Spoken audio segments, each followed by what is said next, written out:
Hi, this is Kiran from UIDesk. Today I'm going to give a small demo about our course, Full Stack Front-End Web Development course. So in this course, we are going to cover HTML 4.1 as well as HTML5 and CSS2 and CSS3, RWD, Responsive Web Design, SAS language, BootStrap framework for CSS, JavaScript and advanced JavaScript using object-oriented JavaScript, Jquery library, which is a JavaScript library, and finally we have a framework called AngularJS, which is the most popular framework nowadays, which is a JavaScript framework, AngularJS.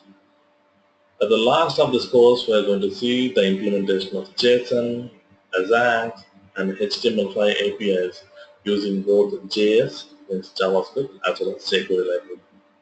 So let's get started. Okay.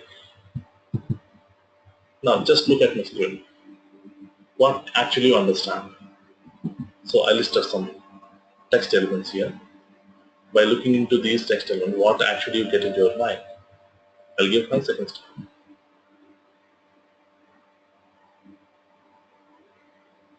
Right. So actually I got a lot of answers when I see into this particular thing. Okay. The people are going to tell me about that these are some colors, but while they are reading about these things, they find a fruit, mango. So something is mishappening here, right? So what actually the user intention is, he want to show some colors as well as some fruits in a hierarchy manner, but without lack of some proper markup. Okay, we are unable to do, or we are unable to make structurize these text elements. So we need to mark up this text content. Okay, so after markup, we got something like this. So this is my intention. A list of colors are there. Inside the first hierarchy, we have a second hierarchy in the yellow color, that is mangoes, list of fruits. So this is my intention. I want to show some content like this. But how do I convert this simple text content into this particular structurized content? There comes the HTML, markup language, text markup language. These are simple text, okay? We need to mark up it. That is what HTML will do. We are going to structure the text content. So that can be happen by adding some extra content like this along with the text content. These are some extra content. We call them as the tags in HTML. Okay.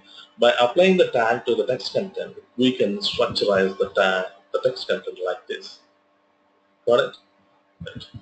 So that is why we are going for text markup language, hypertext markup. See here, I'm going to provide some basic background on our HTML language. Before HTML, the people have been using the HTML language, which is the standard generalized markup language. So this language is used by many scientists and computer scientists or researchers, okay, research engineers, something called, who are going to do some laboratory experiment and they want to document their entire research. So let's take our word processing tools. So assume yourself as a scientist. You have identified something in the nature, so you want to document that research in a paper, on the paper. Okay. So for this case, what actually you'll do is, right. So before HTML, we have a language called SGML, Standard Generalized Markup Language. Scientists and research engineers have been using this markup language in order to document their own researches. Let us suppose, assume yourself as a scientist. So you have identified some, or you are doing some research. You want to document the research. You want to put all the research on a paper. How you are going to do that? So you are going to structure the content like chapter 1. Inside that we have an introduction. Okay. After that we have some content is there, some blah blah blah content is there. So is this the right way to structure your document? Now see, I'm going to add some markup to this one. So let's put a heading here. Now see, after providing some heading in my document, I got a neat underline for this chapter 1, so I can the viewer can understand this is a new chapter. So I want to make this to be introduction to be centered like this, or I want to make this as a bold.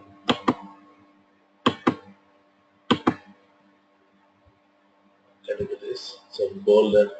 So I want to separate this paragraph. I want to say some indentation. Later I found some, I want to make a table of content. So I have recorded something, a voltage, current, and power values like that.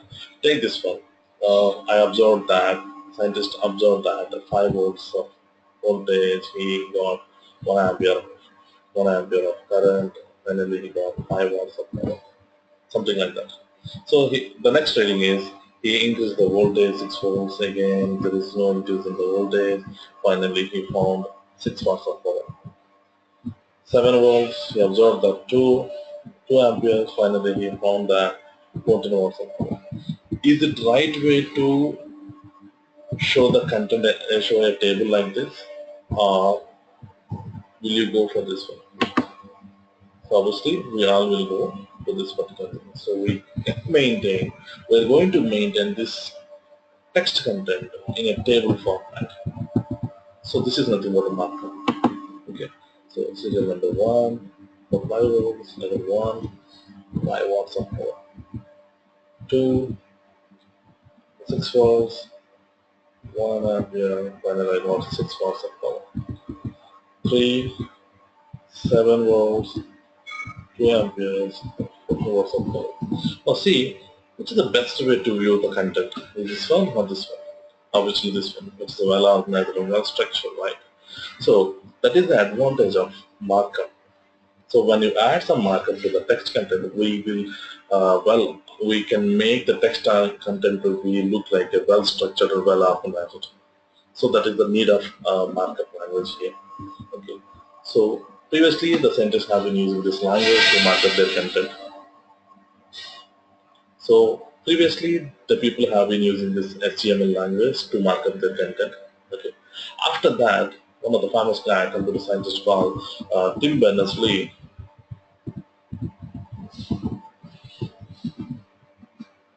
is the guy who developed the HTML by introducing the cross-referencing of documents. Cross-referencing of the documents in the sense, so when I look into this particular document, assume this is a research document.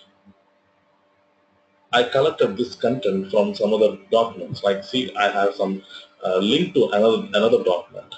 So this link to another document we refer as cross-referencing of documents. That means I can refer other documents by in the current window. To the current window I can call. Okay. So this is what we call cross-referencing of documents. So that type of facility has been introduced for this HTML language, and he made, of course, not only that, he added some extra features, and he finally made the HTML language, hypertext markup language.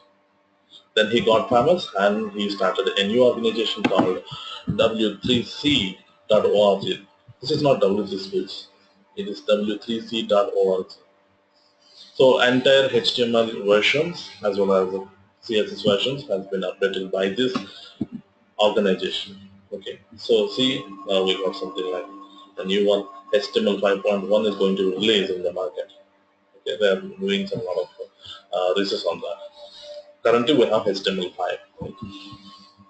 Come back to our slides. And after HTML, the organization W3C has introduced this XML language, Extensible Markup Language. Of course, XML is just used to describe the data, not display the data. Whereas HTML is used to display the data. What the difference? HTML is used to display the content, structure the content, whereas XML is just describes the data. See, I will show something here in my browser. You can take this one. Come back to this. Now I'm going to type something google.com. When I press enter google.com, I get some HTML page from the server. See how the image is aligned centrally, and we have a neat search boxes there. We have a mouse over actions on these buttons, something like that. This is the HTML page. HTML will display the content, will structure the content, whereas XML will just display the content. Sorry, describe the content. Okay, after this. So later the people have mixed language like XML with what we can call HTML. They finally released XHTML, but HTML5 replaces all these languages like the XHTML. Okay, no one is using this XHTML nowadays. All people are concentrating on HTML5. HTML5 is very popular version in the HTML history. Then you can find a lot of options inside it. So because of that, we can make a lot of frameworks and we can make a lot of libraries also. Okay. That is about simple background regarding HTML. Let's see how the web is going to be. Now see, the entire web is designed by using client-server interaction. So client is nothing but our browser. It might be Chrome, it might be Safari, it might be what we call Internet Explorer or Firefox. Okay. So our system is generally referred as a client, or our browser we can call it as a client. Finally, we have a web server. Web server is used to serve something to the client. Okay. The client will ask the server by sending a request to him. So like the request can be in the format of www.website.com, like www.google.com. Whenever I enter google.com, the server will process it. Okay. If any interaction with the database, then it will process that particular database request and finally make as a response, and that response will be sent to that particular client. So here, the client can expect a HTML or XML data or a JSON data or an image or a file can be as a response.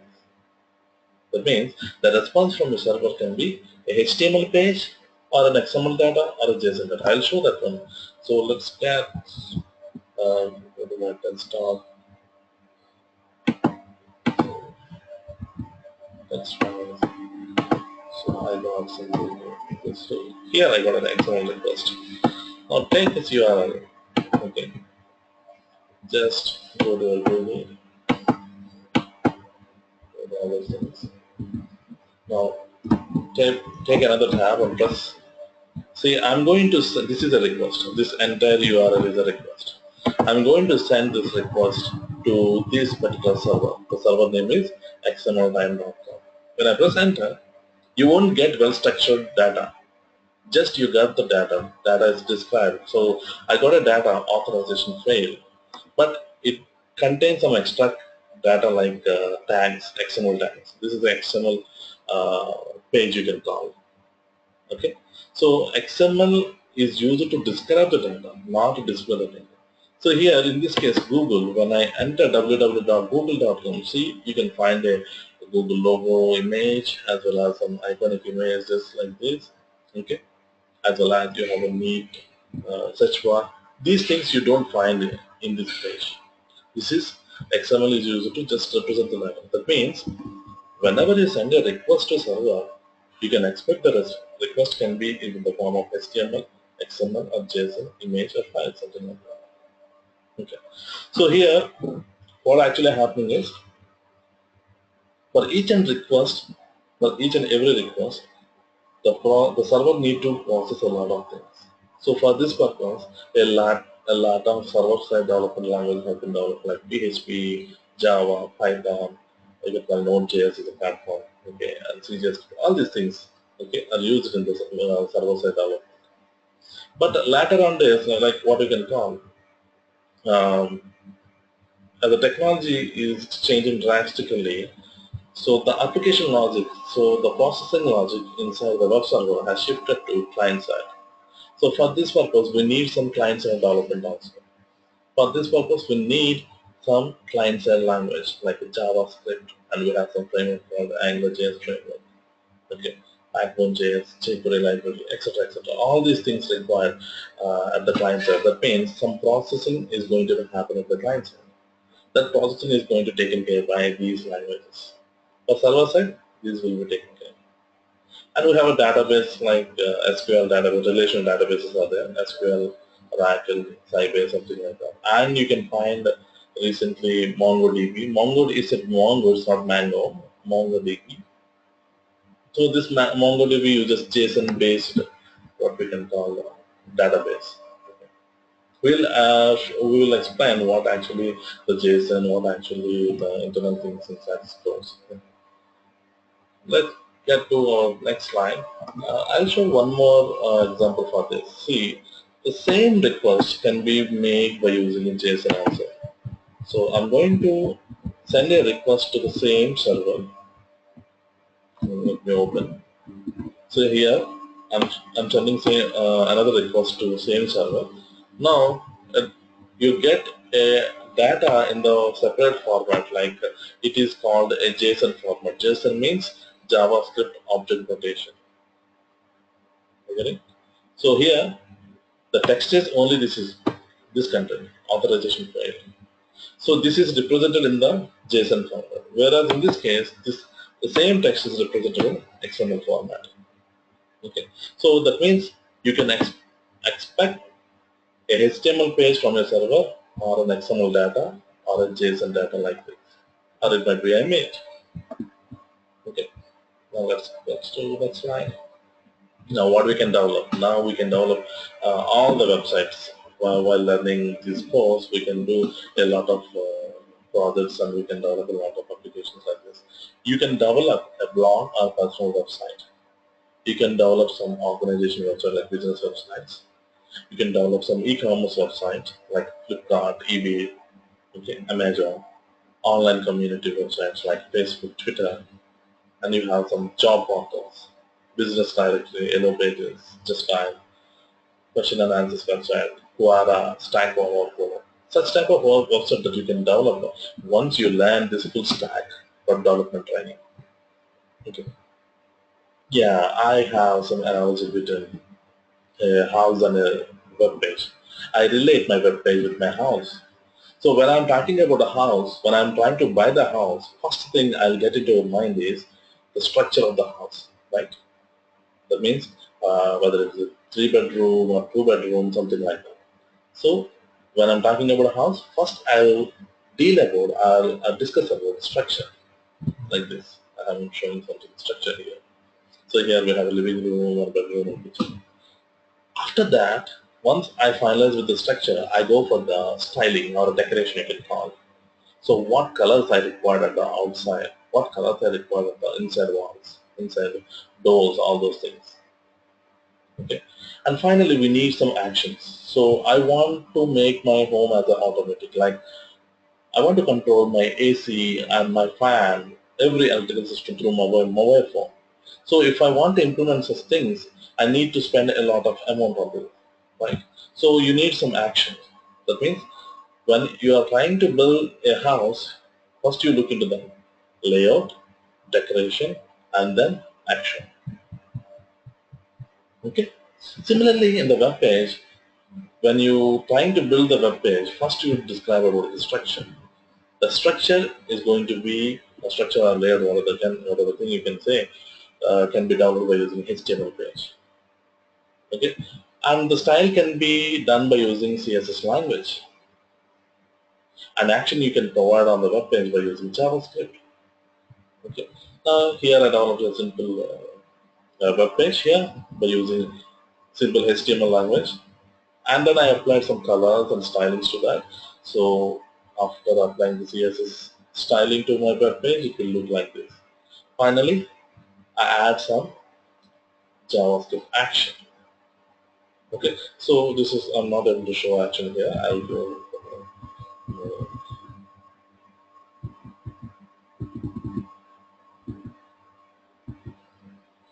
So this is, I think, there.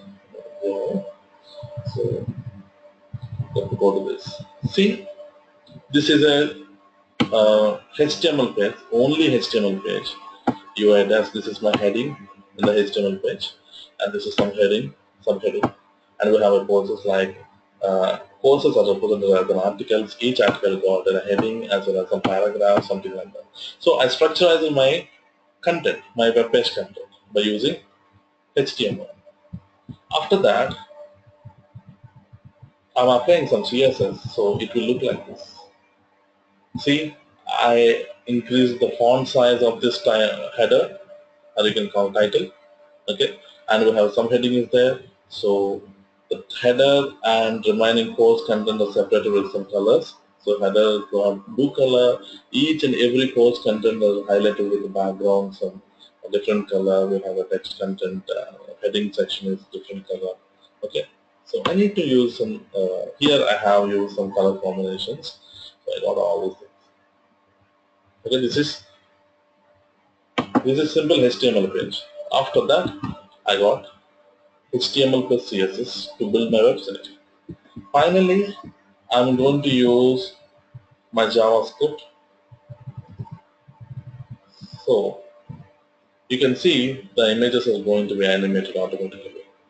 So instead of make my user or my visitor to read all this content, I provided as an animation so that he can easily understand what types of training I'm going to provide in my company. Okay, so such type of animation make easy, and it will attract a lot of visitors from all around the world. Okay, so action can be provided by using JavaScript. Okay, by mixing of all these languages like HTML, CSS, and JavaScript, I can make dynamic HTML. They call DHTML. Okay, so that is what we can call DHTML. Dynamic HTML. It's not a language. I can make it. I can make my website as a more interactive. Okay. So by mixing up of all these languages, markup languages and scripting languages and presentation languages. Okay. That is about the basic view of HTML, CSS, and JavaScript. What we can do it. And I want to show you what actually the responsive web design. Okay. The front-end development uses three types of layers. So I want to, because of lack of time, I want to make my things short. So I'll go about this one. So let me open a Facebook here, facebook.com. When I open a facebook.com, you try to zoom out this one. Now you can see how the Facebook content is aligned centrally. So the entire, each and every element like logo, some text fields, some extra content, all these are centered aligned, right? That means you can assume a box at the center. All the contents are inside a box. Now this type of website layout is called pixel layout. I can refer it as a pixel layout. Okay, now you can see this is what we call pixel layout. This page, this is just the background is extended, not the content. You can see page one. Likewise, if you look into the Gmail inbox, the next layout we refer as fluid layout. Okay, so when I'm trying to shrink this one, now you can see how the content, the buttons and the text content are expanded towards both sides of this particular extended towards the ends of the web browser, right? So this is what we can call a fluid layout. Get it? Second one is fluid layout. Fluid layout. And lastly, we have responsive layout. So the responsive layout is nothing but whatever the device it is, the internal elements are automatically adjusted itself, and it will make the website as a more presentive or more attractive. Now you can take in a website of hotspot.com. This is a website. This is a website which users which implement this responsive layout you can call. I can see how the elements are laid out like this. This is a big rectangle, this is two small rectangles. We have a menu is there, and this is the second page. Now I'm going to zoom out this one. Zoom out to this one.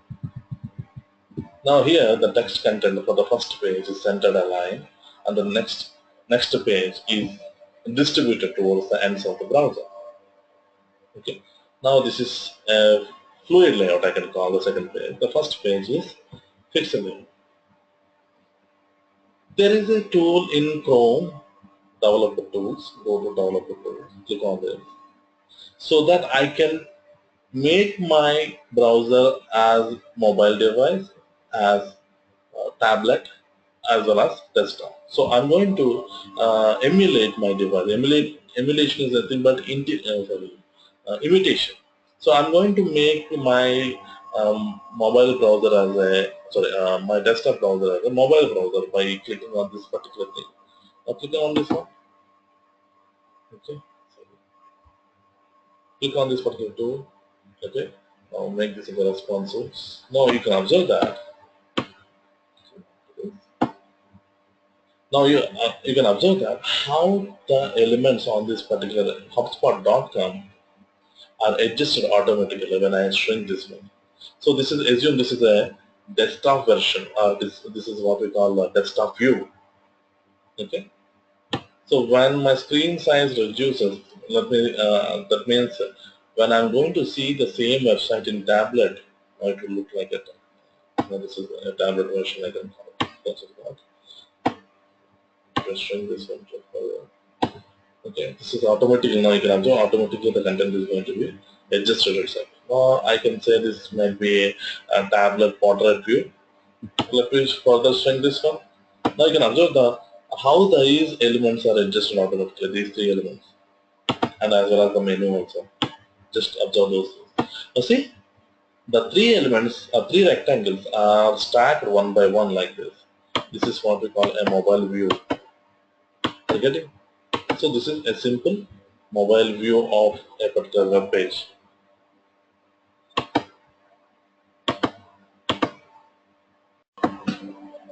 Okay, this is a mobile view of HubSpot.com. Now, where is the menu? Menu is shrinker automatically like this. See, this is the menu. So this is what we call responsive web design. Okay, so come back to this. Now you can observe that during my screen resizing, the elements are automatically adjusted itself. Okay, and it's getting a new layout in desktop.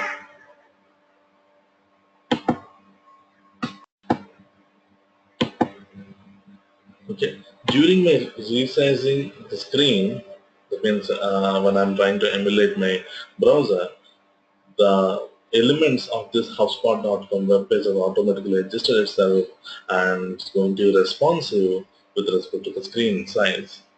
See, this is a menu, this is the item. Okay, this is the desktop version of this. But coming to this Facebook, now open more tools, developer. Now when I'm trying to shrink this one to a mobile view, see, this assume this is a mobile, or if you don't accept me, you have some mobile devices out there. Okay. No, this is not mobile view. Sorry, this is gone. This got refreshed. Yes. Let me change this to toggle back. Facebook.com. This is my Facebook page. I'm going to emulate my devices, my browser as mobile screen.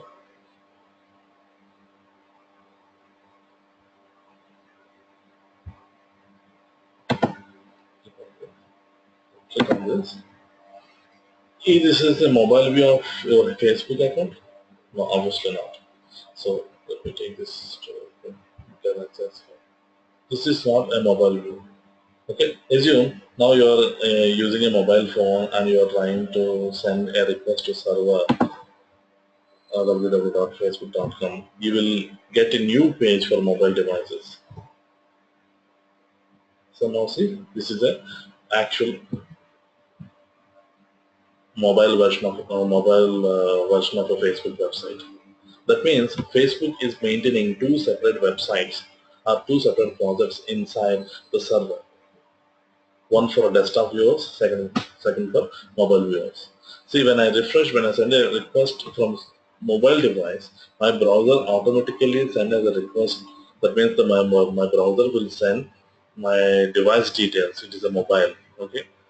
Whereas for desktop, it will send it is a desktop device. So all those things are sent by the browser itself.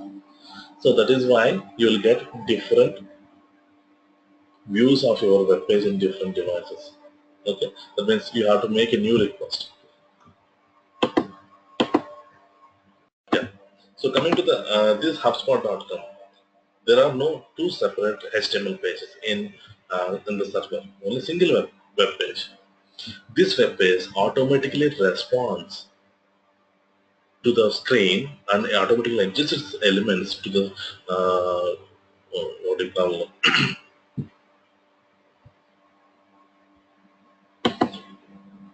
coming to this HubSpot.com. This website or this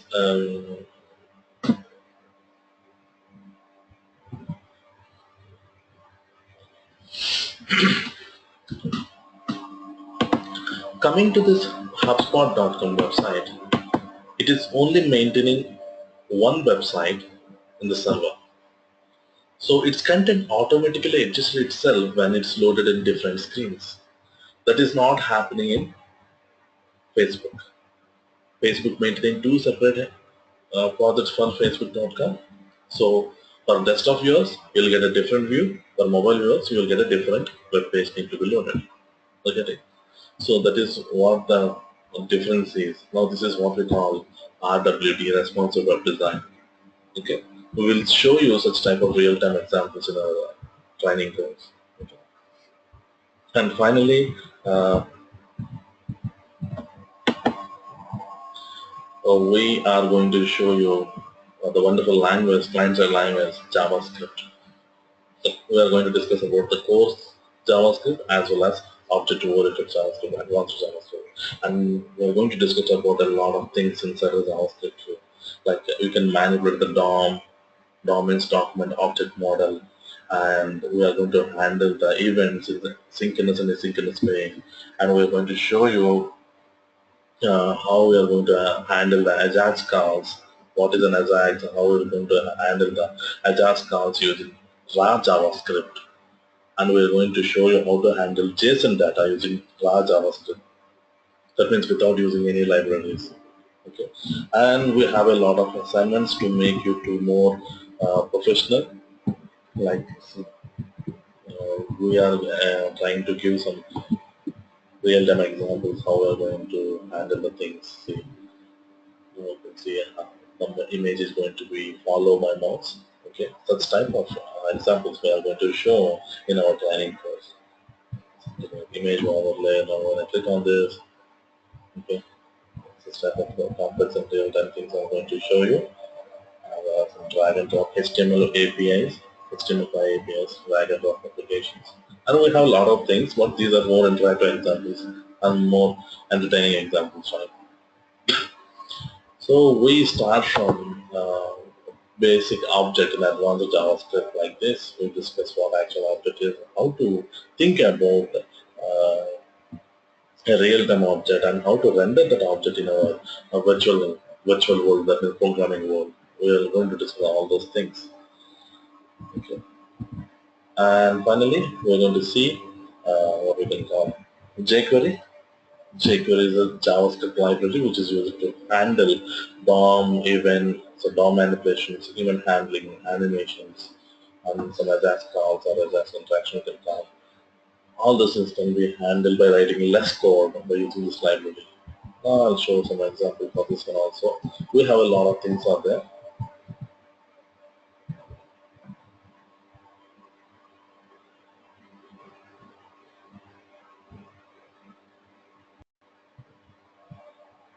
Now just take this one. I created an animation. When I click on this, see, I created an animation by using Jquery. Okay, of course, we are going to see the AJAX calls, and we are going to see how to handle the DOM and events in Jquery. Okay, we are going to provide a lot of assignments for you. By doing those things, you will be get professionalized and you will get more expertise in this front-end development.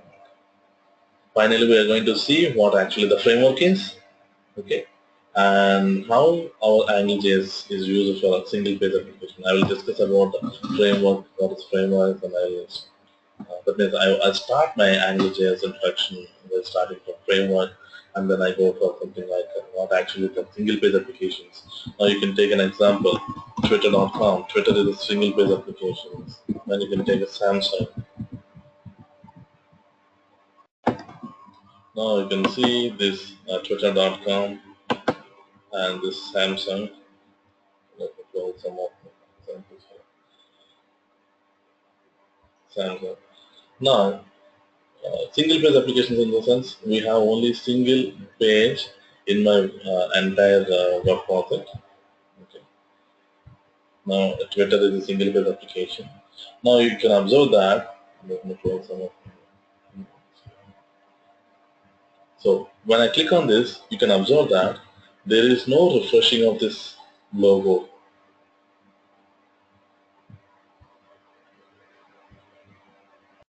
Okay.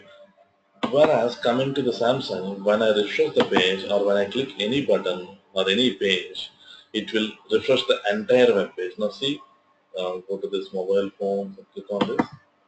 So it's refreshing entire page, right? We got a blank screen and again we are loading a new page. Whereas coming to the Twitter, that won't be happen. Now click on this music, you can observe that this won't be changed and this sign up and login field, the header won't be changed, and this is not going to be changed. Just you can see it. So there is no refreshing of this one. There is no refresh of this one. Okay, I'll go to music.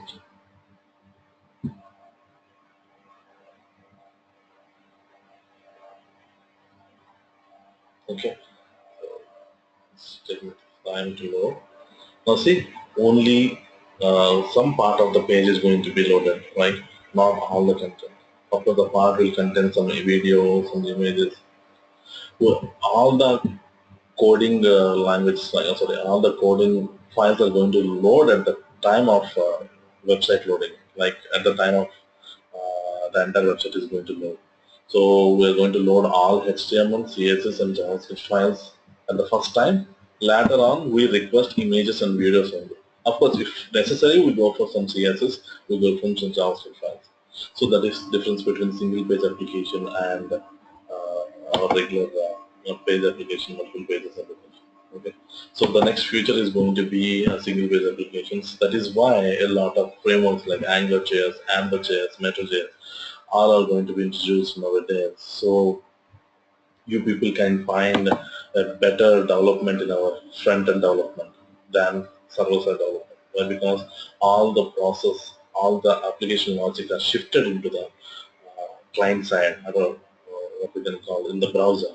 There is no application logic, or there is no application, what we can call application logic won't be found in server side. Okay, that is about our demo regarding. I'll explain more about this one when we get into our actual JavaScript or AngularJS framework. Okay. So we'll show some example. I will make the things generic like this. So this is assume this is a framework. By using this framework, we can do a lot. So I can draw a cube. I can draw some other content. I can make a lot by using framework. So that is what actually the framework is. We will show such type of analysis between our real-time things as well as our programming things. Okay. So we make the course, we make the things easy. Okay.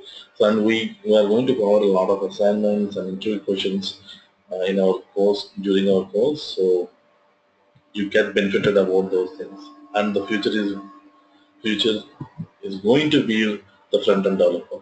but because all the application logic is shifted to client side, so a lot of things need to do at the client side, not at the server side. Okay. Anyway, thank you guys. Thank you. Thanks for watching this. So, how about front-end development will be the future? Thank you. So, if you want any online trainings, please visit this website or contact the email and the phone number on the website. Okay. Thank you. Thanks a lot. Thanks for watching. Bye. Have a nice day.